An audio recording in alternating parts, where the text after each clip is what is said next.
Hey guys, I'm Sara Bendrick. I just went through the process of residing my home, so I've learned a few things along the way and I want to share that advice with you in case you're looking to do the same thing. So one of the first things you can consider when residing your home is what season to do it in.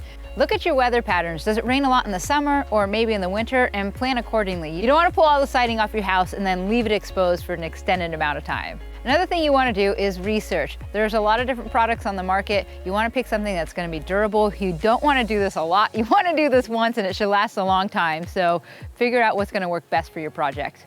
Any construction project is going to add some disruption to your day-to-day life, but especially residing your house is a little invasive. There's a lot of things that need to go on. So you want to make sure you pick a product that's going to go on efficiently and make sure that you're working with your contractor on specific dates so you guys can move accordingly. You might also consider working with a company that sells a portfolio of products so they work well together. And don't be intimidated by different styles of siding on one home. In fact, sometimes mixing and matching can make your home look more dynamic. When it comes to budgets, there can be a lot of fluctuations in the market. So if you bid your project a few months ahead of time, make sure you rebid it right before you start your project so there's no surprises.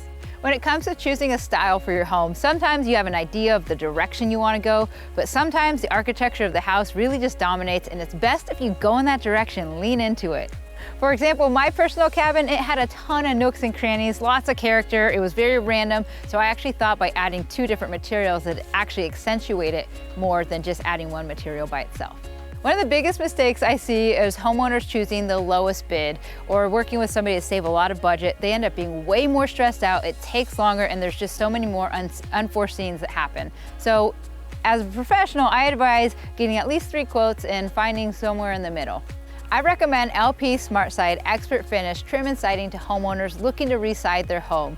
You can start in the beginning with the design process on the home visualizer, checking out different colors and different siding styles, and then you can work into the construction phase, which is quite efficient, but maybe most importantly, the product is durable. You want something that's going to help you protect your home. For more resources and product information, check out lpcorp.com/SmartSide.